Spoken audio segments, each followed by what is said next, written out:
Story 1. Someone was knocking, but no one was there. You ever have one of those nights where the silence feels wrong? Not quiet, not peaceful, wrong. Like the absence of sound isn't empty, but full, packed with something you can't name but can feel pressing against your eardrums. That's how it started for me. ID just moved into this little duplex on the south end of town. Cheap, too cheap honestly, but I was desperate after the breakup.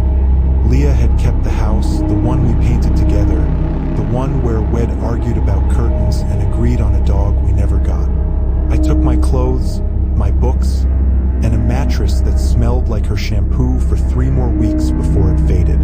The duplex was old, 1920s maybe. Landlord said it had character.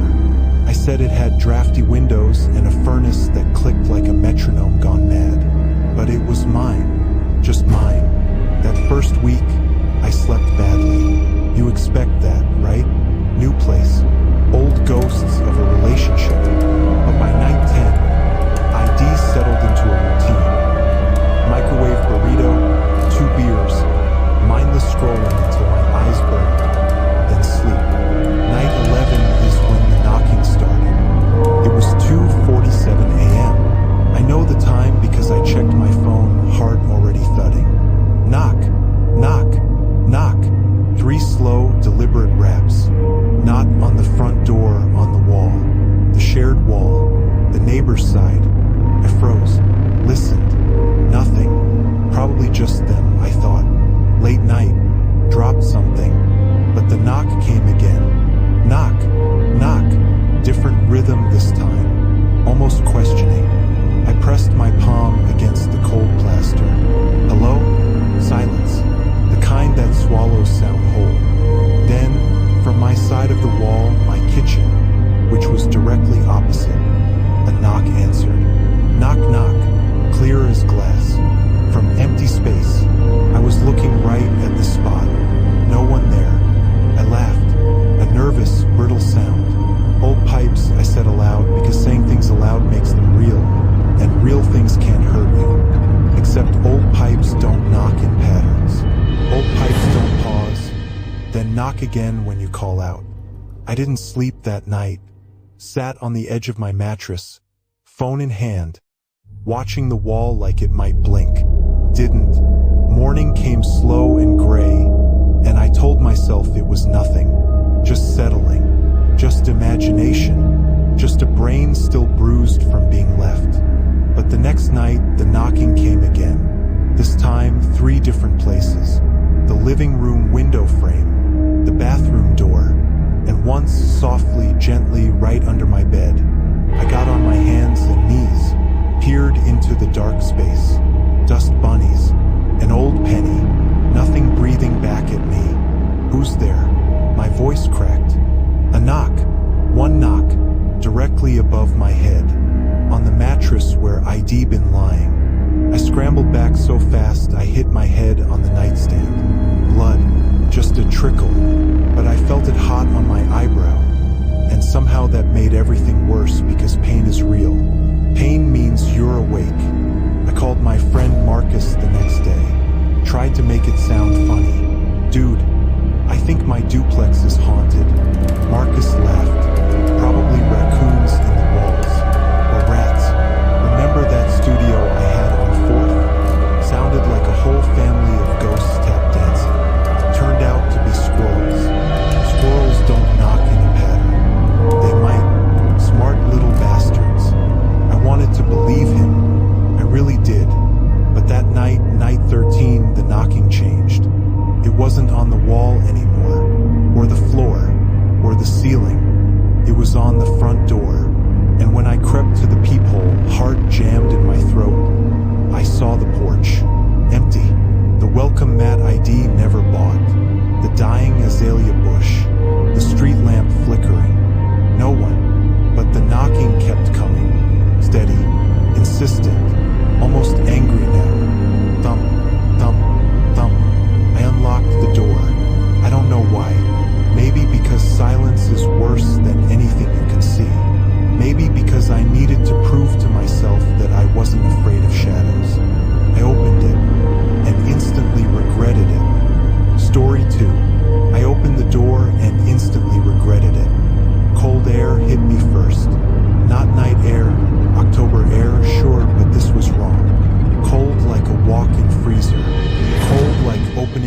door you shouldn't have opened. The porch was empty. I told you that. But hey, race, what I didn't expect. The air smelled like flowers. Not fresh flowers. Funeral flowers. Lilies, heavy and sweet and rotting underneath. The kind of smell that sticks to the back of your throat. I stepped out, barefoot on the concrete. Hello? My breath fogged. It wasn't cold enough for fog. The street was dead. 3:14 a.m. No cars. No dogs barking. No wind. Just that smell and that silence and me, standing in my underwear, looking for a ghost that knocked. Then I heard it. Not a knock this time. A whisper, right behind my left ear. So close I felt breath. No, not breath. Pressure. Like the air itself leaned in and said, "You left the light on." I spun around. Nothing. The door was still open. Inside, my lamp, the one by the bed, was off. It had been off. I was sure of it. It was on now. I don't mean flickering. I mean fully, warmly, aggressively on. Casting my shadow long across the floorboards. And my shadow was wrong. It wasn't facing the same direction as me. I was looking at the door.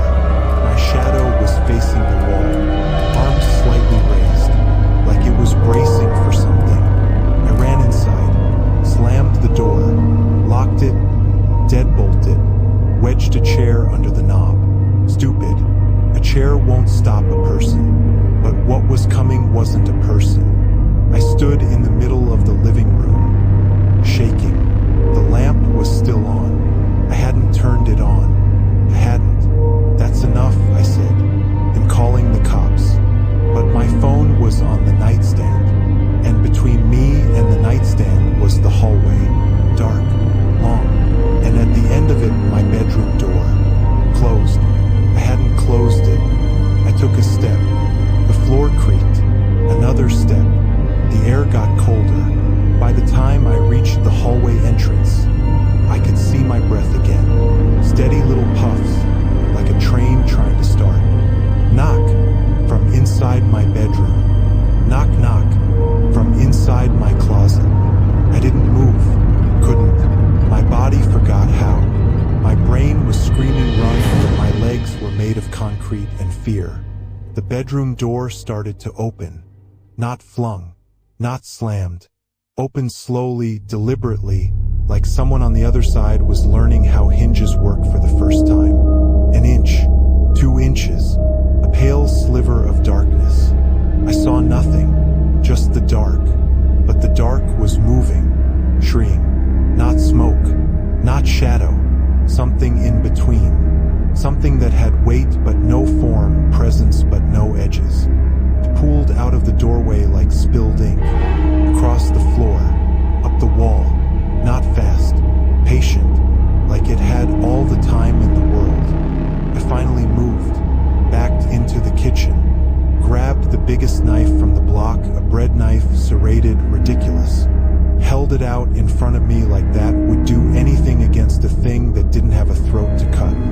The darkness stopped, coalesced about 6 feet from me, not into a person, into a shape, a tall shape, broad at the shoulders, and it tilted its head-shaped void, like it was studying me.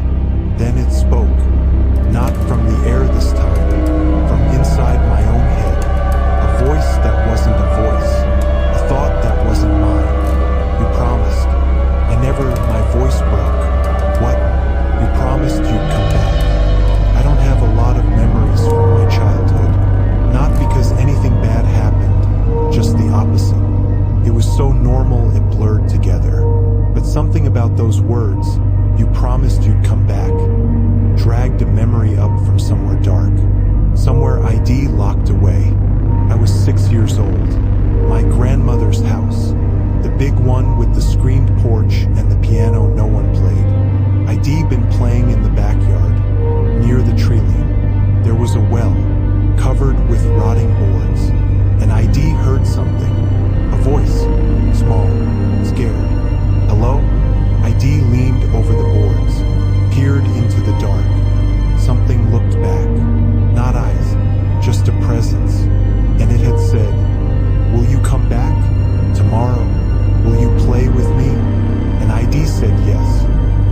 was 6, because I was scared and polite, because I didn't know that promises to things in wells are binding.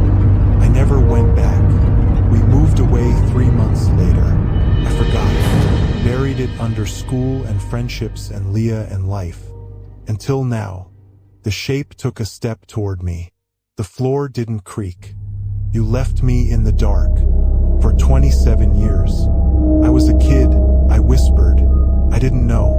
You knew. It reached for me. Not with a hand, with a void. And I felt the cold before it touched me. Felt the weight of 27 years of waiting. Of loneliness. Of hunger. I swung the bread knife. Passed through nothing. But the thing recoiled. Not in pain. In surprise. Interesting, it said. In my head, in my bones, you still have a little fight. Then it laughed. No sound. Just a vibration, low and terrible, like a cello string breaking. And it faded, back into the bedroom. The door closed. The lamp turned off. I stood in the dark kitchen for an hour, clutching a bread knife, waiting for it to come back. Didn't. But the next morning, when I finally dared to go into the bedroom, the closet door was open, and inside, written on the wall in what looked like soot, but smelled like lilies, were 4 words. I know your name. Story 3. The person outside knew my name. I didn't sleep in that bedroom again. For 3 days, I camped on the couch. Lights on. TV playing old sitcoms at low volume. Not to watch, but to fill the silence. Because silence had betrayed me. Silence was where the thing lived. I called a priest. Not because I'm religious and not wasn't still aren't. But when a shadow thing writes on your closet wall, you don't call a handyman. Father Mike came by on a Tuesday. Nice guy, nervous. He sprinkled holy water around the doorways and said prayers in Latin and gave me a small cross to hang over the bed. That night, the knocking started at 2:47 again. On the front door, on the back door, on the ceiling above the couch, on the floor beneath the rug. And through it all, a voice, not in my head this time, outside, just on the other side of the wall, whispering, Daniel, my name, my real name, not Dan, not Danny, Daniel, the name my mother used when she was angry, the name on my birth certificate, the name ID never told a single soul in that duplex. Daniel, I've been waiting. I pressed my hands over my ears. It didn't help. The voice came through my palms, through the cushions, through the wood and plaster and wiring and pipes. You said you'd come back. You said we'd be friends. Leave me alone. I screamed into the couch. The knocking stopped. Silence. Total, absolute, vacuum-sealed silence. No furnace click. No fridge hum. No traffic from the street. Just my breathing. Too loud. And my heartbeat. Too fast. Then, right next to my ear, so close I felt the cold, a whisper. You left me in the well. I ran, barefoot in sweatpants, out the front door, down the steps, across the lawn. Didn't care that the gravel cut my feet. Didn't care that Mr. Hendricks from next door was getting his paper and staring. Just ran. I made it 3 blocks before I stopped. Bent over, hands on knees, gasping. The street was normal. Sunrise was starting, pink and orange, the kind of sky that makes you believe in goodness. A woman jogged past with a golden retriever. A kid on a bike rang his bell. I was shaking so hard I couldn't unlock my phone. It followed me, I thought. Can follow me. I called Marcus again. This time I didn't try to be funny. I need you to pick me up. Please. Something's wrong with the duplex. He came in 20 minutes. Took one look at my face and didn't ask questions. Just drove me to his place, made me coffee, sat me down on his second-hand couch. You're white as paper, he said. I saw something, heard something. It knows my name. Daniel, you're scaring me. Good. You should be scared. I told him everything.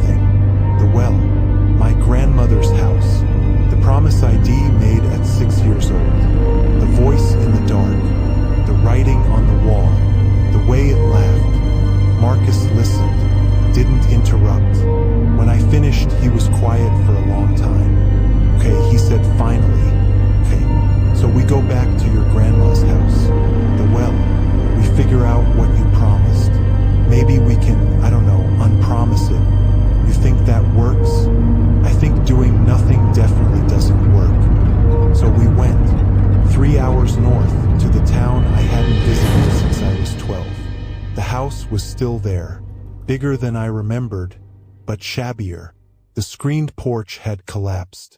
The piano no one played was visible through a broken window, covered in dust. The backyard had gone wild. Thorns and tall grass and a fallen fence. But the treeline was the same, and at the edge of it, half hidden by brambles, was the well. The boards were gone. Someone or something had removed them. The opening was a black circle in the earth, maybe 3 feet across. I couldn't see the bottom. Hello? I called. My voice echoed. Wrong. Echoes go down. This one went up, like it was bouncing off something that wasn't there. Marcus handed me a flashlight.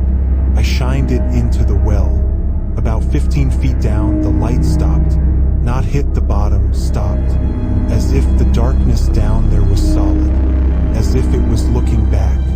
A smell rose up. Lilies. Daniel, Marcus said quietly. There's something written on the stones.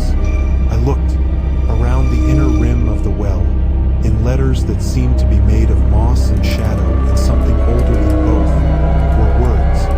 Here lies what was forgotten. The ground beneath me shuddered. Just a little, just enough to make me stumble.